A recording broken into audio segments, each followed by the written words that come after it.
Tonight, first look. The danger has not passed, nor has it diminished. High-level Alberta still on high alert. And we're in Slave Lake, too, where people know the feeling. Sexual misconduct continues to be a destructive problem within the Canadian Armed Forces. Canada's military grapples with challenges on several fronts. Some personal stories help explain why. My goodness, talk about ignoring reality, Prime Minister. And Theresa May survives another crazy day in the UK. We look at the new Brexit, now a political party. This is The National.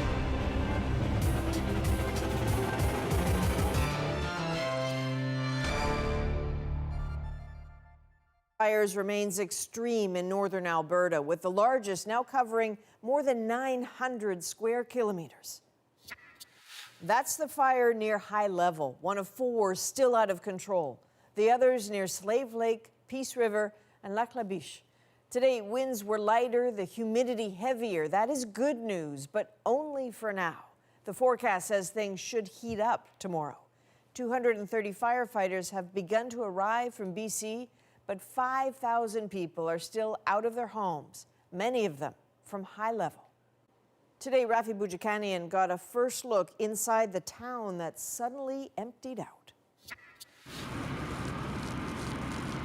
The flames threatening High Level may be at bay for now, but firefighters are taking precautions, setting up protective measures in what's normally a bustling community, now a ghost town. The danger has not passed, nor has it diminished. Not the update residents hoped for. I'm pleading with everyone to be patient and that the evacuation of High Level will continue into the foreseeable future. This is how close the flames got before winds pushed them away.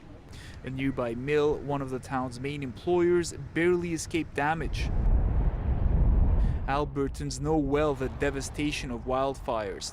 Fort McMurray is still recovering from the damage it suffered 3 years ago. Josh Knelson went there as a firefighter. Now his community has had to flee. Fort McMurray, they got very lucky. Right? I mean, nobody got hurt there, and it was amazing. I mean, the fire is very close. I mean, it's a matter of a wind shift, and it's a whole different story, right? And we'd have a totally different interview right now. One sliver of good news, utility workers have managed to restore most of the town's power. Just a matter of waiting right now, so air quality and everything else. Harold Hines left in such a hurry on Monday, he had no time to tell loved ones he's okay. I haven't talked to my family yet, but I'm sure it's on national TV. But if you are there, if you hear me, I'm all fine. Now we had to get evacuated. Today, he left his brother an emotional voicemail. But, everything's fine, so don't worry about it. Just tell everybody I'm fine. It's a hell of an experience, I'll tell you that, sir. He's looking forward to telling them the danger has passed.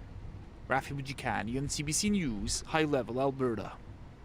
Many evacuees traveled south more than 500 kilometers to reach Slave Lake, where fires destroyed around 400 homes back in 2011.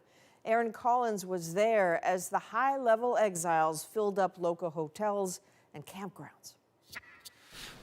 In Slave Lake, people understand the road evacuees have traveled to get here better than most. It was terrifying. It was a very traumatic experience for us, but we have moved on from it.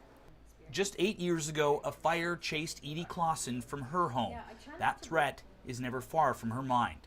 It can take a town. It's taken how many towns in the last Fort Mac and us. So, you know, you're just more aware how dangerous it is. Wayne Spracklin was setting up camp after a harrowing drive from High Level. But when you look behind you and you're going, oh, this is like Armageddon. No sooner had he settled in, and he was greeted by another fire. And then the lake was overcome by water bombers and chemical planes and helicopters, and it was like chaos all over again. It was quickly put out by water bombers already on hand dealing with yet another fire nearby. A close call and a reminder that at this time of year, the threat from fires is constant here. Northern Alberta now is in what I would consider to be a drought. Very dry, no rains, had some lightning, and it's not going to take much for another one to spark up, right? Back at the camp office, Clausen has advice for her guests. Be patient, be prepared. It could be days, it could be weeks before they let you back, and it's in their best interest. To wait. To wait. And they may need to. Firefighters in the air over Alberta have a steep challenge ahead. The forecast is for more hot, dry weather in the days to come. Aaron Collins, CBC News, Slave Lake, Alberta. All right, so let's now go to Ottawa, which is proving to be a really busy place today, Rosie. Oddly, even though the House of Commons isn't sitting, 3 stories, Adrian, about Canada's military, challenges it's facing from inside and out, but opportunities too, all of which need to be seen, of course, in the context of this election year. Families of the Canadian forces, men and women who died in Afghanistan, say they feel betrayed, snubbed by the Department of National Defence. As Kayla Hounsell tells us, officials held a dedication ceremony for a cenotaph that honors the fallen, but did not invite their families. And this was in Afghanistan. Ann Snyder's son, Captain Jonathan Snyder, died fighting for Canada in 2008. She's upset the Canadian government excluded her from the ceremony honoring her son and his fallen comrades. I'm insulted that we were left out, because it's kind of like, I hate to say it, like a slap in the face. The cenotaph originally stood outside Canadian headquarters in Kandahar, a tribute to those who lost their lives. Then it came home and for 2 years toured the country. But last week it was unveiled at a new permanent home behind a security fence at the new National Defence headquarters in Ottawa. In attendance, military brass and government officials, not the families of the fallen. Many didn't even know about the dedication until a social media post 3 days later.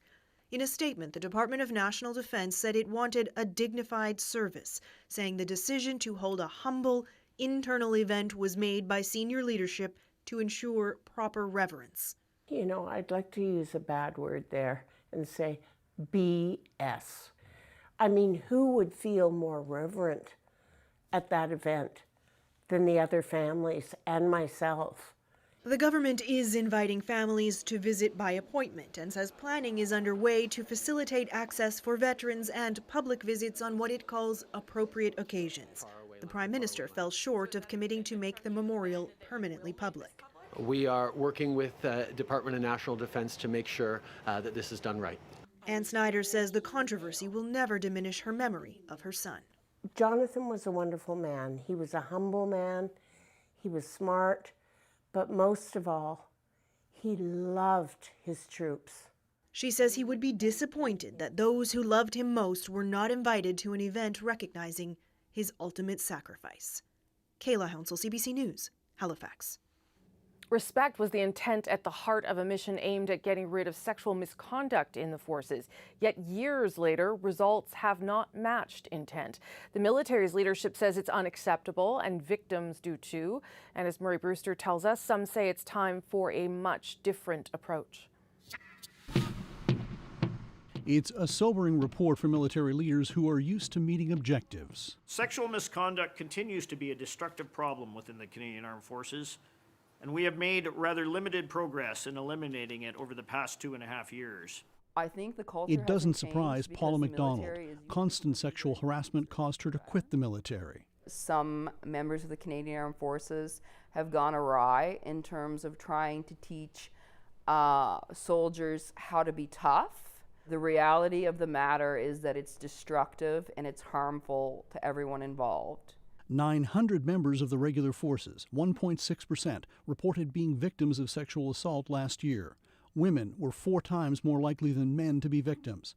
Problems even more pronounced in the reserves. Not much different than a survey 3 years ago. We are particularly troubled by the persistence of sexual assault, which causes the most harm to individuals and to our institution. Since 2015, the military has used high-profile prosecutions in an attempt to stamp out the problem. An approach to name, shame, and even expel, known as Operation Honor. Maybe the Operation Honor doesn't work enough or doesn't target the real source of the problem. It was Stephanie Raymond's own story which sparked the crackdown. She and other victims say the problem is one of culture and training. Changing that culture was at the heart of a 2015 report by former Supreme Court Justice Marie Deschamps. But with so little progress, some experts say it's time for Parliament to take away the military's responsibility for policing itself and hand it over to civilians. Marie Brewster, CBC News, Ottawa. Progress is being made to renew the Canadian Coast Guard fleet. The Liberals made a big show of that on two coasts today, along with a promise to open up new shipbuilding to competition. The strategy is meant to take politics out of these major procurement projects. But as David Cochrane explains, there was something about today's announcements that caught the eye. Justin Trudeau made the big announcement in Vancouver, where 16 ships will be built in local yards. Canada has the world's longest coastline, and Canadians know it's absolutely essential that we protect it. Bernadette Jordan made an echo announcement in Nova Scotia, where 2 ships will be built. This means more jobs, more opportunities, and more economic development for our region. It's billions of dollars and thousands of jobs, a jolt for the Coast Guard, a jolt for the Liberals in key cities in the upcoming election. Halifax and Vancouver are the pillars of Canada's national shipbuilding strategy, the government's go-to yards for large ships. But these ships and future Coast Guard needs will be more than they can handle, so expansion is needed. So we're also starting a competitive process for a third yard. The government insists it's an open competition. So how does it explain this? Je suis très confiant avec mon collègue Joël Lightbound que l'ADV va pouvoir obtenir ce statut de troisième partenaire. Quebec's Davie shipyard wasn't part of today's announcements, but Quebec Cabinet Minister Jean-Yves Duclos had a news conference anyway, in front of a Coast Guard ship with Coast Guard personnel to promote Davie as that third yard. À titre de député de Québec et du Québec, je peux vous dire que j'ai confiance de voir la Davie relever ce nouveau défi haut la main. La Davie est extrêmement bien positionnée pour devenir ce troisième partenaire dans le cadre de la stratégie nationale de construction navale. It was a government-organized news conference involving Coast Guard employees to promote the ambitions of a private company to win a government contract. But the Prime Minister's office says Duclos did nothing wrong because he didn't say Davie would be the third shipyard, simply that it should be. David Cochrane, CBC News, Ottawa. Okay, let's go south of the border now, Ian, where the political divisions in Washington impossibly got even deeper today. And Rosemary, the U.S. president, abruptly walking out of a meeting with Democratic leaders. Donald Trump said he won't work with them as long as they're investigating him. He's characterized it as presidential harassment, but whatever you want to call it, the scrutiny may get worse. As Ellen Morrow tells us, pressure is mounting for a possible impeachment effort. A day of possible bipartisanship descended into yet more animosity. Instead of walking in happily into a meeting, I walk in to look at people that had just said that I was doing a cover-up. I don't do cover-ups. President Trump stormed out on Democratic leaders, set off by earlier comments by House Speaker Nancy Pelosi. We believe that the President of the United States is engaged in a cover-up. The sign on the podium, it says no collusion, no obstruction. And President Trump's feelings on working with the Democrats? You can't do it under these circumstances. So get these phony investigations over with. That's not going to happen anytime soon. What was once a few Democratic voices calling for Trump's impeachment is slowly turning into a chorus. We need to uphold the rule of law. It's a question of when, not if. I think the case gets stronger the more they stonewall the Congress. Yesterday, President Trump blocked former White House counsel Don McGahn from testifying to the House Judiciary Committee. The Democrats see McGahn as a potential star witness on whether the president committed obstruction of justice. So far, Pelosi has been reluctant to use the I word. Today, that changed. This president is obstructing justice, and he's engaged in a cover-up.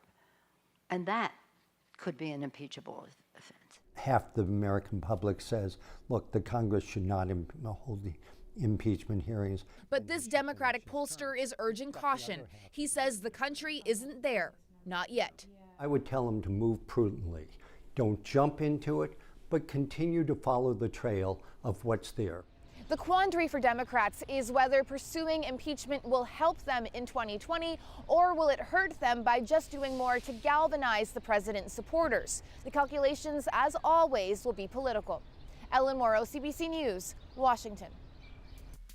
Here are some of the other stories we're following tonight. Quebec City police are speaking with witnesses after a car slammed into a cafe. It happened during the lunch hour. Witnesses say two vehicles collided at a busy intersection. One then continues through the cafeteria's front window. 12 people were injured, including both drivers, and 3 people have injuries described as serious. Police in British Columbia are hoping witnesses have more information after a bizarre incident left a 13-year-old skier with a serious brain injury.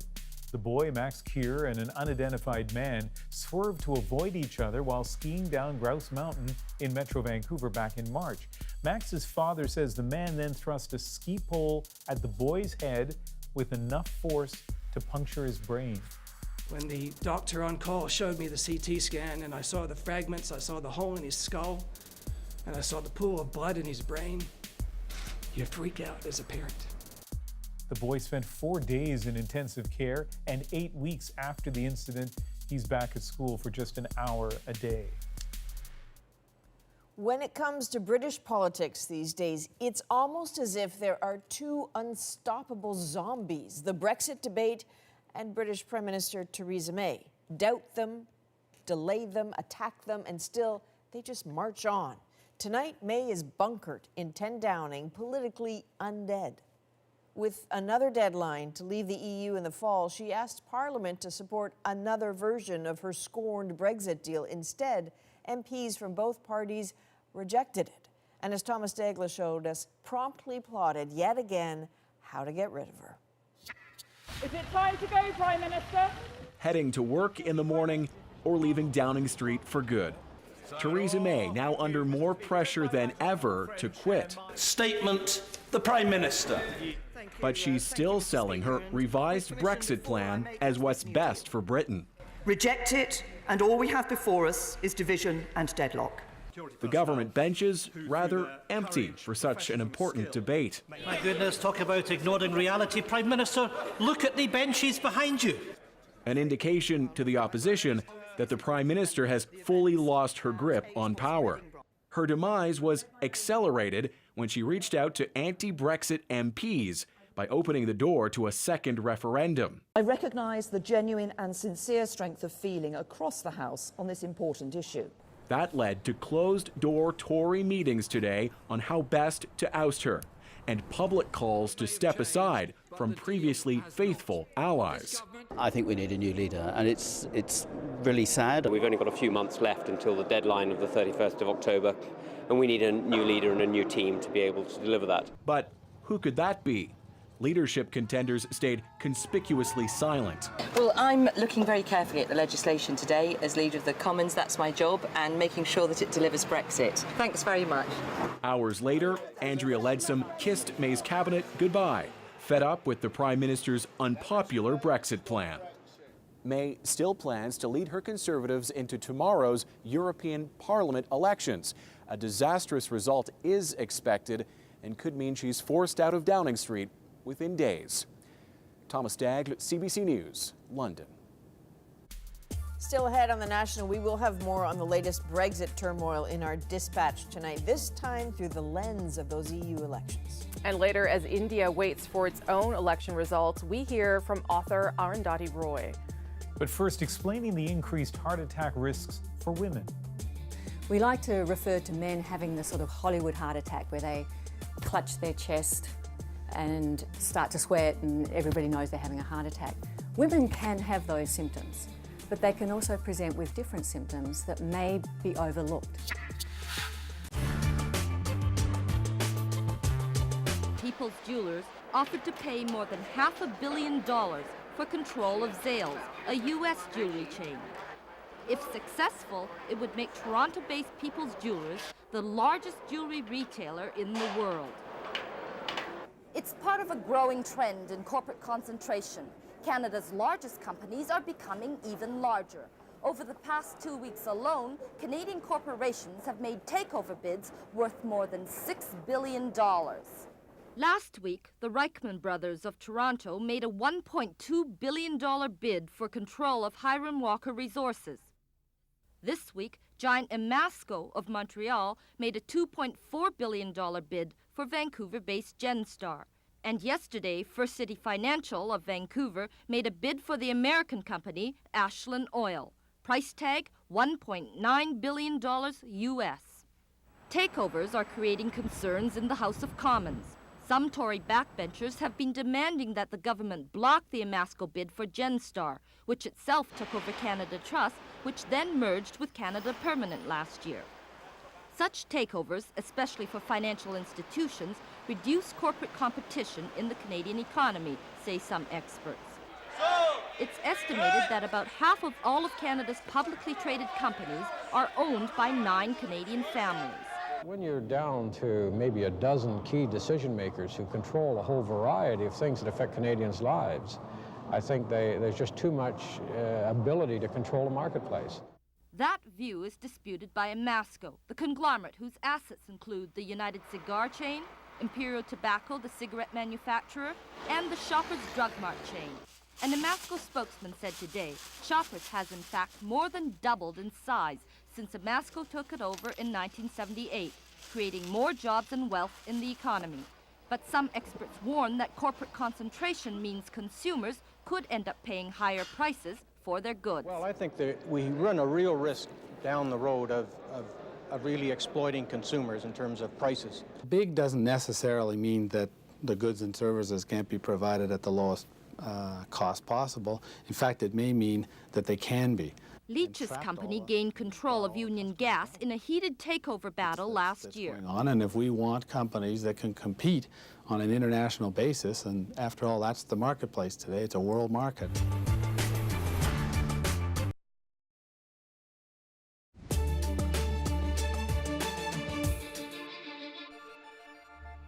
Heart disease is often viewed as a men's health problem, maybe because they're more likely to suffer a heart attack than women. But women are more likely to die from one, and a new study helps explain why. As Vicadopia explains, researchers found that women who suffer cardiac arrest are less likely to be resuscitated by bystanders. It can happen anywhere at any time. For Melissa Dunley, it was at the dentist's office. In January, she collapsed on the office floor from cardiac arrest. Office staff moved quickly. They noticed I wasn't breathing. I got out the AED machine and started CPR, which I was shocked 5 times in the office and 4 more in the ambulance. Cardiac arrest occurs when the heart's electrical impulses are knocked out of rhythm and the heart stops beating. According to a Dutch study of nearly 6,000 men and women who had a cardiac arrest outside a hospital, bystanders tried to resuscitate 73% of men, but only 68% of women. 55% of men had enough heart rhythm present that they could be shocked with a defibrillator. Only 33% of women did. And most striking, while 20% of men had recovered enough to make it out of hospital, only 12% of women did. So what we observed is that the lower rate of survival in women is in large part attributable to the fact that the shockable rhythm occurs less often in women. 10, 11, 12, 13. For cardiac arrest, timing means survival. A person only has 5 to 10 minutes before there's lasting damage or death. While heart attack is the most common cause of cardiac arrest, genetic disorders or other conditions could also trigger it. A woman is 5 times as likely to die of a heart attack than from breast cancer, for example. This cardiologist says the Dutch study shows the need for more research into how women's hearts behave differently than men's. Women are more likely to flatline quicker, so they're less likely to survive than men. So we like to refer to men having the sort of Hollywood heart attack where they clutch their chest and start to sweat and everybody knows they're having a heart attack. Women can have those symptoms, but they can also present with different symptoms that may be overlooked. Fortunately for Melissa Dunley, her symptoms weren't, and that saved her life. Vicadopia, CBC News, Toronto. Still ahead on The National, in many parts of Canada, spring this year is more of a state of mind, especially if you find yourself in Newfoundland. We check in with locals and tourists dealing with the latest dose of wintry weather. I don't know. And up next in our dispatch from London, we explain why Nigel Farage's Brexit party wants in the European Union so it can vote Britain out. After all these years, though, why don't you accept any responsibility in the mess that Brexit has become? Because I'm not called Theresa May. And I haven't lied to the British people. I want us to be an independent, just as you are. Canada, I mean, you would not want NAFTA to become a political union and for a court in Mexico to decide how you should live your lives in Canada.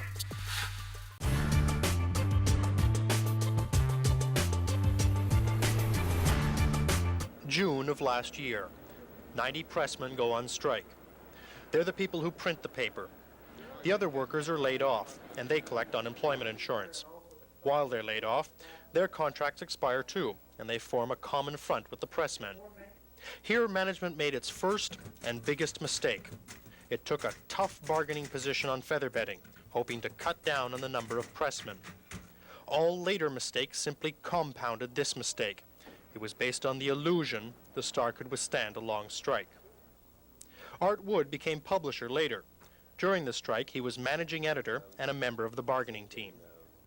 When the strike first began, there was a feeling, I think, that if we could get better concessions and better press manning operations in our press room in this newspaper, that it eventually would help the industry as a whole, that we could be the breakthrough, and it may reflect on the kind of press manning clause that would be granted elsewhere. I'm not sure whether they were out to bust the unions or not. I know they were out to play very hard in negotiation and dig their feet in. The Star was fighting against demands already conceded by La Presse, and in fact, it was trying to take back rights already won by the pressmen in previous contracts. The pressmen refused absolutely to give back what they already had. Management wouldn't move, and for almost 3 months, there were no negotiations. But the pressmen were working elsewhere. They weren't suffering from the strike, so they couldn't be beaten. In September, management finally backed down, and the talks went forward. But in such a hostile atmosphere, they took much longer than necessary. Do you think if the company had handled the negotiations differently, you could have saved a couple of months or half of that strike? I think the company should have moved a little bit earlier than it did and from some of the hardline positions it had taken. And I think we could have saved some time. Yes, we could have. Is this the man responsible for the long strike? He's William Goodson, then publisher of the paper. FP Publications, the chain that owned the Star, says he was given complete freedom in the negotiations. Goodson has said his decisions were approved from above. This is an old interview with Goodson. He was not available this week for an interview. On February 6th, the last contract was approved. The strike had taken 8 months, and the reporters were eager to get back. Can you go back to work as one big family now? Oh, I think so. I think we'll be anxious to get back there and clobber the Gazette. On February 12th, the presses rolled again, and management was confident too. As it turned out, overconfident. We're going to go out and regain our circulation, advertising, and our editorial position in the city. In other words, we will become the #1 English language newspaper again. The second mistake was made immediately. Advertising rates were kept at pre-strike levels, always much higher than the Gazette's. Except now, the Star didn't have the circulation to justify the rates. Well, I think obviously it's turned out that it was a mistake. It's turned out that it turned off some of our advertisers who felt that they were paying for something they weren't getting. They're paying the cost per thousand, which is on which an advertising advantage rate is based, was obviously too high for what we were able to deliver for them. It appears the Star felt that all it had to do was open its doors and the advertisers would come back. They didn't, and in the end it was the lack of advertisers that killed the paper. The same overconfidence led to the next mistake, a bad advertising campaign. A campaign that reflected the paper's high opinion of itself. You can switch back now. The Montreal Star. Best news in months. Meanwhile, the Gazette was running a clever series of ads that seemed to have the whole city singing.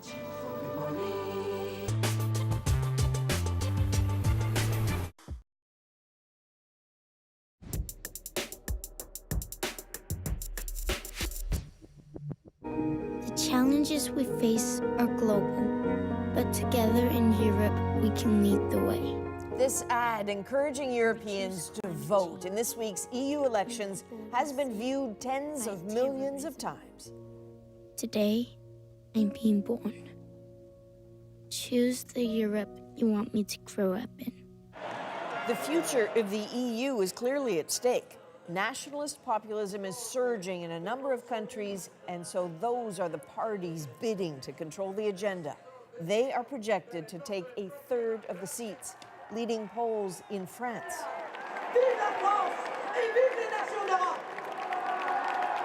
And Italy, and Britain. And the majority want Brexit finished so that we can get on with the rest of our lives. Where Nigel Farage's party aims to get to the EU Parliament in Brussels on a very simple message, that it really shouldn't be there. Farage's political brand is Brexit. His former political home, the UK Independence Party, helped force the last Tory PM to hold the Brexit referendum in the first place. Now his new and aptly named party, Brexit, wants into the EU Parliament simply to take Britain out. Thomas Degla looks at the UK's European vote in this dispatch from London. Have a quick selfie. Cheers. Thank you, Nigel. From Brexit champion to political pariah. There we are. Nigel, over here. Now he's basking in the limelight again. Well done, you. Will Nigel Farage put his stamp on Britain's future? You got a big kiss on that. His supporters believe it. The government fears it. Either you listen to us and deliver Brexit, or at the next general election, we will come and replace you. For weeks, Farage has been crisscrossing the country, promoting his upstart Brexit Party. An easy name to remember for a new party with no other policies but to push for a hard EU exit. None of this should be happening. We should have left the European Union. This is a full-on battle against the establishment. Are you with us? His fans hang on every word. He's an amazing person, he's an inspiration. We're just blown away by his passion and enthusiasm. So there's huge public demand for a Brexit party. That's what we're here doing. The first British politician to meet Donald Trump after his election, Farage embraces a similar sort of nationalist populism, casting himself as an everyday Englishman while bankrolled by millionaires. Then there's the accusations of xenophobia, underlined by his infamous Brexit campaign ad featuring a lineup of mostly non-white migrants. He's hardly everyone's cup of tea, as shown when he was doused in milkshake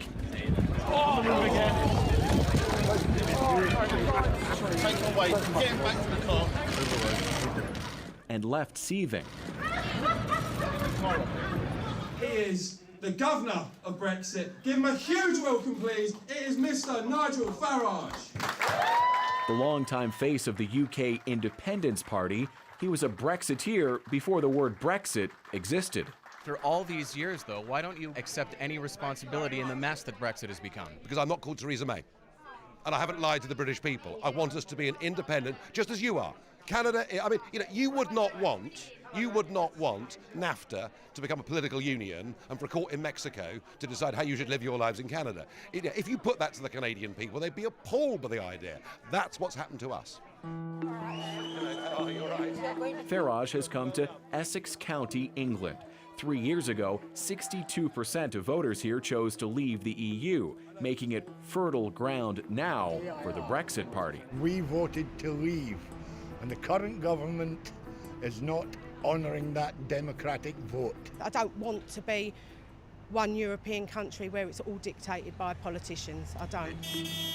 That's the sentiment Farage is tapping into. Dismay over the Brexit deadlock and anger toward the government.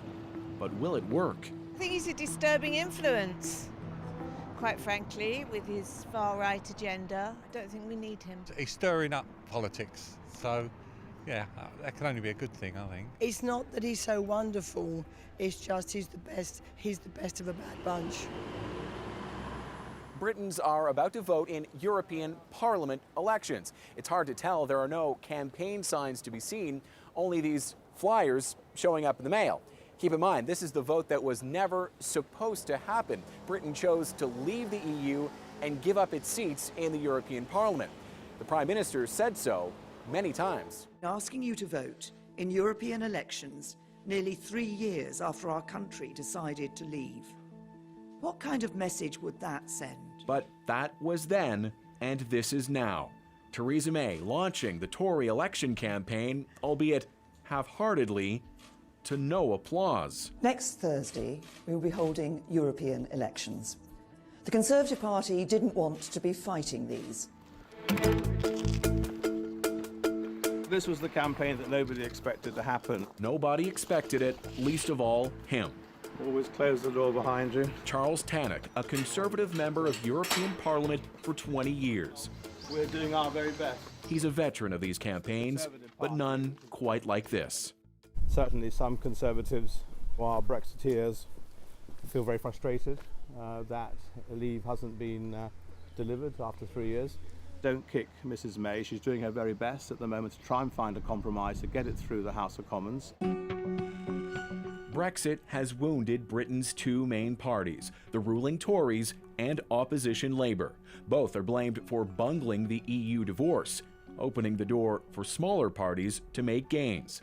Just ask the country's top polling guru, John Curtis. Voters are somewhat struggling to retain their loyalty to political parties that apparently either cannot deliver or cannot explain where they stand on Brexit. We will now be extraordinarily surprised if the Brexit Party doesn't emerge as the single most popular party in these elections. That is our new London leaflet. Have you seen it? Not to be outdone, though, there are those campaigning just as hard for the other side, the pro-Europeans like Change UK, the independent group. Yes, that's a mouthful. They're a coalition of sorts formed to fight Brexit, with many supporters who've deserted the main parties, like Carol Tongue, a former Labour lawmaker. This is your opportunity to come out and vote to say, we want to stay in the European Union. Roughly half of voters still do want to stay in the EU.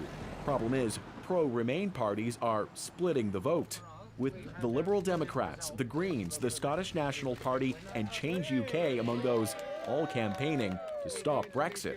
Confusing indeed. Make your vote count. Vote next week to stop Brexit. You're not voting? Are you interested in stopping Brexit? That makes it all the more difficult for volunteers like brothers Ali and Amir Sajjadi, canvassing for Change UK. Vote to stop Brexit? They're presenting these elections as the key to a second referendum.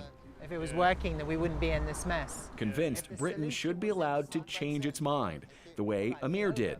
He voted out, but now wants to stay in. And they're both frustrated. We should be discussing unemployment. We should be discussing social welfare, housing, knife crime. So people aren't interested. They want to know what's going to happen with Brexit because the insecurity that has clouded this country is perpetual. It keeps on going and people don't know what's going to happen. Just like, I'll take you. Out means out. Have your tickets ready for us, guys? Thank you, sir. Thank you, Rob. The crowds keep lining up to see Nigel Farage and hear his populist rhetoric. Please welcome to the stage, Nigel Farage. His Brexit party's still far away from forming government, but could very well influence policy. When you've given us the numbers, we will be out of Europe without a deal within 2 days or a week. We were once Great Britain, and we can be again. I've had enough of it. Voters are angry, giving Farage more clout than ever. But how will that anger shape the future? Thomas Dagg, CBC News, London. Still ahead on The National, a conversation with renowned author Arundhati Roy about the elections in India, the rise of fake news, and her opposition to Narendra Modi. The most terrifying thing about this election is that while people like me and individuals are talking about the lynchings, are talking about communalism, no political party has. But first, here's a look at an interview we'll have Sunday night on The National. I recently sat down with Chris Wylie, the whistleblower behind the Cambridge Analytica scandal. Back in his home province of British Columbia, Wylie is urging vigilance about how Facebook and other social media can manipulate opinions and politics. Here's a preview.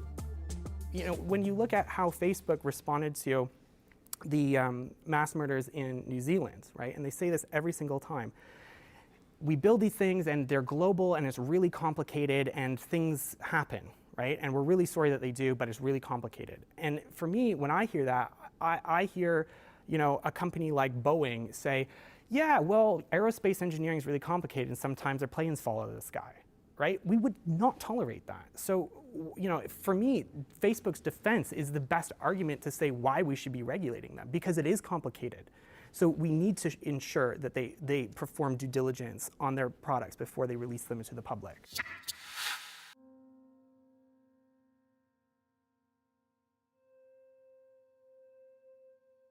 I guess it's just that family connection and just not having some kind of memory at times.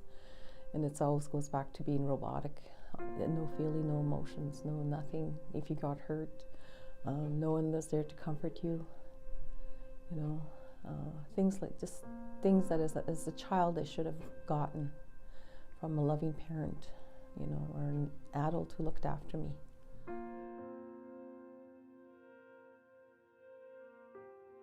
I wasn't able to parent my children as well as I wish I could have.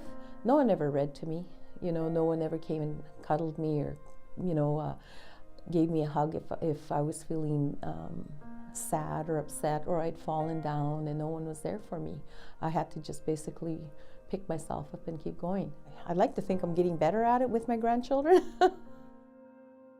Did your parents go to residential schools? Yes, they did.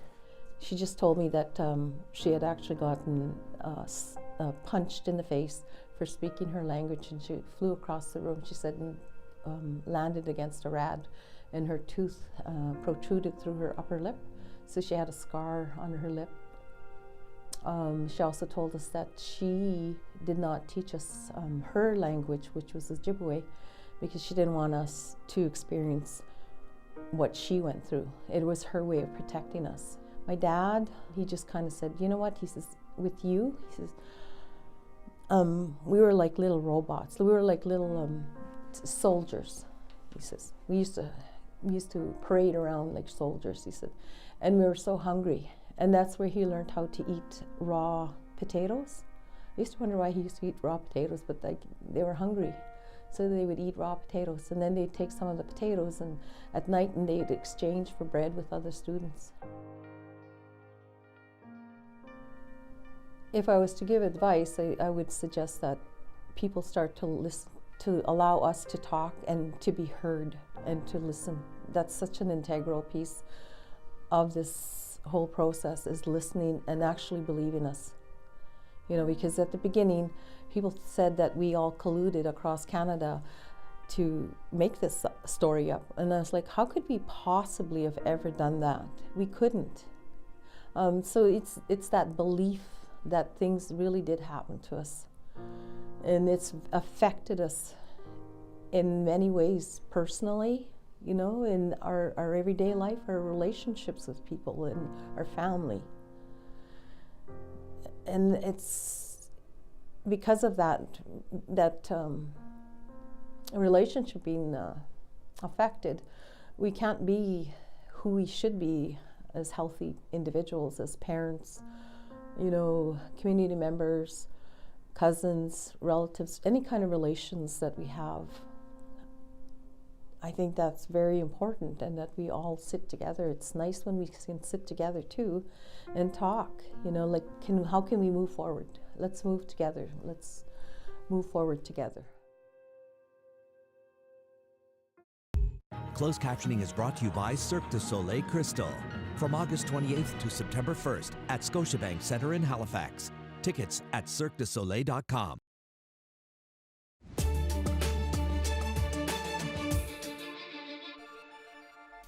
Michael Avenatti has been charged with stealing from high-profile client Stormy Daniels. New York prosecutors say the lawyer took about $300,000 from the advance of Daniels' book contract. They allege he used that money to pay personal and business expenses, half of which has been paid back. Avenatti denied the allegations on Twitter. A police officer from Southern Ontario, allegedly shot by a colleague, is now himself facing charges. Investigators say Constable Nathan Parker resisted arrest and assaulted an officer with a weapon during an altercation last November. That led to him being shot and injured. No details have been released on why Parker was resisting arrest in the first place. If needed, my ministers will take legal action to protect Albertans from a federal carbon tax. Well, no surprises in today's throne speech from the new Alberta government. The Lieutenant Governor laid out the United Conservative Party's plans for this session of the legislature.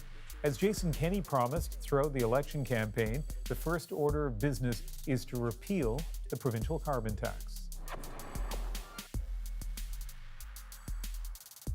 Canada has hired a company to bring dozens of containers of rotting garbage back from the Philippines. The Minister of the Environment says the trash will be removed by the end of June, treated and disposed of by the end of summer. It's expected to cost more than $1 million. The announcement coming just hours after the Philippine president had ordered his government hire a private shipping company to move the containers into Canadian waters. And police fired rubber bullets at protesters during a second night of demonstrations in Indonesia. The clashes then escalated with officers using tear gas and water bombs. The riots are in response to this week's election result, with the president, Joko Widodo, re-elected. His challenger claims there was cheating. Tomorrow, the world's largest democracy finds out who will lead it for the next 5 years. Exit polls point to a second term for this man, Indian Prime Minister Narendra Modi and his party. The acclaimed novelist Arundhati Roy is a prominent and persistent critic both of Modi and the nationalist organization behind his ruling party. On May 12th, Roy was in New York to give the Arthur Miller Freedom to Write lecture. As luck would have it, that was voting day in her home city of New Delhi. Nala Ayed spoke to Roy in New Delhi. She began by asking what it was like to miss that vote. I know you were happy to be there, it was obvious, but I wonder what it felt like not being able to vote, given how much you care about what's happening here. Well, I mean, I was sad about it, although realistically I've been voting against these people for 20 years in my writing, you know, and I think that even that talk I gave, it was published everywhere, it's worth more than just my standing in line and voting, you know. So I think if I wasn't a writer and if I didn't know that my work was so widely read, I'd have felt really bad, because that would have, my vote would have meant something huge to me. Now, I know that in a way I did vote by giving that talk.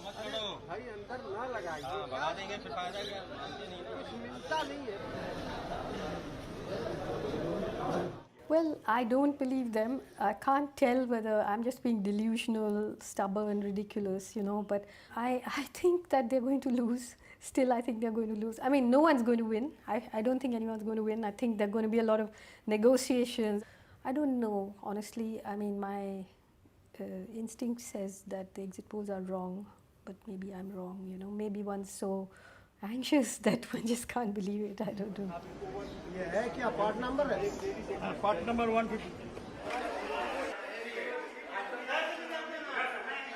See, fake news is not new.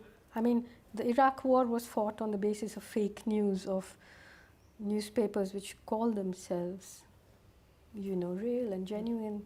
And the fake news is something which has been extremely troubling. I mean, fake news has led to lynchings and so on here. We haven't spoken about the lynching. But the thing is that it is, you know, actually this whole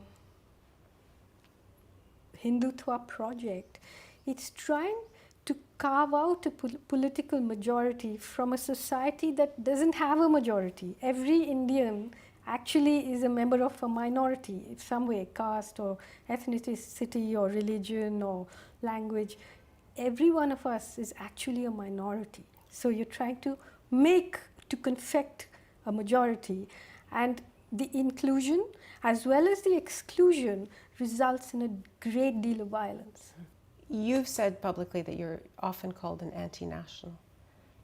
Why are you called that?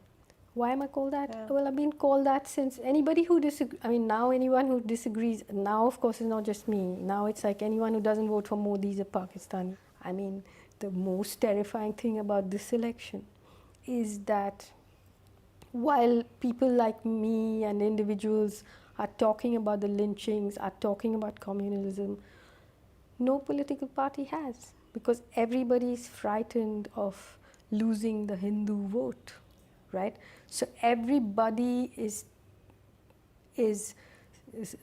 sort of tiptoeing around what is really sitting there and looking at you in absolute horror, you know. Up next on The National, with Raptors fever at its peak, it's hard not to notice one famous fan courtside and behind the scenes.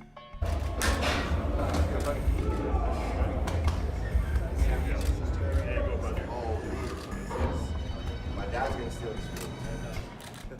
Yeah, that's him. That's Raptors ambassador Drake getting a custom-made team jacket right before he did this. That moment is next in Our Moment. But first. In case you missed it, summer is less than a month away, but in Newfoundland, people are still waiting for spring. There was a little bit of everything in the forecast today. Rain, drizzle, fog, even snow, and locals have just about had it. Many turning to Twitter to lament their ruined flower beds, their snow-covered windshields, messy morning commutes, and dreary views. One person even apologizing to tourists. It's lovely weather. But the visitors don't seem to mind. Linda and Walter Selmer left their home in Vancouver, where temperatures are in the low 20s and patio season is in full swing, to visit Newfoundland in May. I've been here before. I mean, it's a pretty spectacular sight, even in this weather. I take the weather over the crowds, and so this was our schedule, and it's fine. We can see, that's my first iceberg down there. It didn't faze Eric and Angela Stackhouse either. We've seen a lot of fog, beautiful fog, the best fog we've seen in Canada, I think. We just came for her birthday. Your birthday? Happy birthday to me. Now, there is some good news and some bad news. Newfoundlanders could catch a break this weekend with temperatures in the double digits, but sprinters not over yet. Some areas could see more snow before the month is over.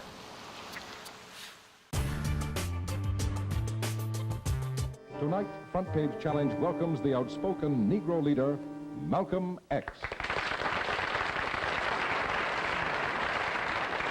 Sir, what's the real reason why you two men split? Is it merely ideological, or is it personality? What else? Probably personality. It was not the statement that originally was given by the movement when we split. It's more personality than anything else. You've called people like Martin Luther King, who just got a Nobel Peace Prize, an Uncle Tom. Is this correct, first? Well, I'd rather say that in the States, there's a law that has recently been passed, or a decision handed down by the court, wherein if you call someone an Uncle Tom, they can sue you for libel. Well, so I never refer to them as Uncle Toms. I would say that Uncle Martin is my friend. Uncle Martin is your friend, yet you would disagree with his approach to what he wants to accomplish. Definitely. If his approach would bring about what the black man in America needs to completely eliminate the problem that we have, I would say well and good. But I very much doubt that anyone who adopts the approach that Martin Luther King has been teaching to our people in that country can point to any meaningful gains that has actually served to solve the problem. Black Muslims have sometimes, whether you have or not, and I think probably you have sometimes, it seemed to me, been preaching hate to meet hate. I don't advocate any kind of hate. But there's a lot of talk that sounds very much like it. No, I think that the guilt complex of the American white man is so profound until when you begin to analyze the real condition of the black man in America, instead of the American white man eliminating the causes that create that condition, he tries to cover it up by accusing his accusers of teaching hate. But actually, they're just exposing him for being responsible for what exists. Well, that's something of an argument, but I've heard speeches made by some of the people of your group. I think I've heard you make speeches. It seemed to me that you were advocating what I would have to describe, I think, as violence to meet the serious injuries that have been done your people, with which I totally agree. I don't call that violence. I don't in any way encourage black people to go out and initiate acts of aggression indiscriminately against whites. But I do believe that the black man in the United States and any human being, anywhere, is well within his right to do whatever is necessary, by any means necessary, to protect his life and property, especially in a country where the federal government itself has proven that it is either unable or unwilling to protect the lives and property of those human beings. Just before Pierre takes it, you've got a pretty good fighter and the world's heavyweight champion lined up with you to help out. Yes, Pierre. Well, Mr. X, if I guess I call you that, is that the proper appellation, Yes. Mr. X? I'm wondering if you still believe, as I think you certainly did at the time you were allied to the black Muslim movement, in a segregated black nation in North America. I don't believe in any form of segregation or any form of racism. I'm against any form of segregation and against racism. Am I right in saying that the black Muslim movement, which you have left, did believe in that? Well, Elijah Muhammad taught his followers that the only solution was a separate state for black people. And as long as I thought he genuinely believed that himself, I believed in him and believed in his solution. But when I began to doubt that he himself believed that that was feasible, and I saw no kind of action designed to bring it into existence or bring it about, then I turned in a different direction. Are you still a Muslim yourself? Oh, yes. I'm a Muslim. I believe in the religion of Islam, which believes in brotherhood, complete brotherhood of all people. But at the same time that I believe in this brotherhood, I don't believe in forcing my desire for brotherhood upon those who aren't willing to accept it. Of course, I think the Christians would say that they also believed in brotherhood. What would you say to that? I'd say they believe in it, but don't practice it.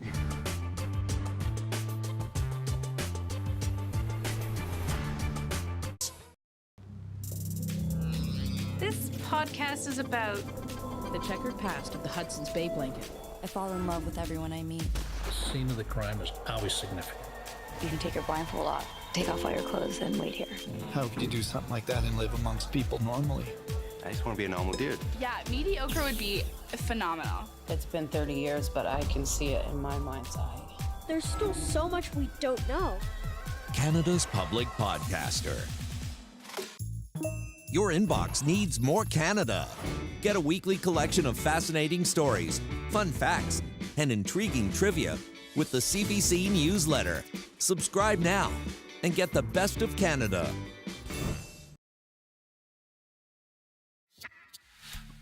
Amid all the Raptors' excitement and post-game analysis, one of the biggest topics of discussion, superfan and superstar rapper Drake. If you've been watching the games, you know he's been going all out on the sidelines, cheering his team, getting in the face of the opposition. But last night, well, something happened that divided Raptors fans, and it is tonight's moment. This is the moment from last night's game that has a lot of basketball fans talking and asking, did Drake go too far? Drake gave Raptors coach Nick Nurse a quick shoulder rub during a tense moment. Annoying? We'll ask the coach. I didn't even know I got the shoulder rub last night until somebody showed me a picture of it today. I was so locked into the game. But some fans say it was too much, especially considering some of Drake's other playoff antics. Drake is a courtside regular, and the team seems to love him. President Masai Ujiri presented the rapper with a diamond-encrusted team jacket valued at, get this, more than $700,000. But has his behavior at the game stepped out of bounds? Fans on Twitter, not surprisingly, divided about the superfan. Some say the Raptors are winning and Drake has been a part of that. Others say Drake's act is inappropriate and it's just getting annoying. Well, I'll tell you who does not like this, and that is the coach of the Bucks, who said there's certainly no place for fans or whatever Drake is for the Raptors on the court. There are boundaries and lines for a reason. So he's getting under their skin, which is maybe the point. And look, let's be honest here.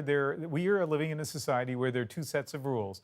One set of rules for all of us, and one set of rules for the most popular musician in North America who loves his basketball team, he can get away with this. And he's their global ambassador, so like that's why he got the coat. That's why he can get away with it. Anyway, we have a poll on Instagram, our Instagram account at CBC The National, and right now it's divided. 46% he's a distraction. No, he's a great ambassador. And for the record, if Drake massaged me, I would notice. Just gonna leave it there. Good to know. I made Adrian blush. That's The National for May 22nd. Good night. Good night.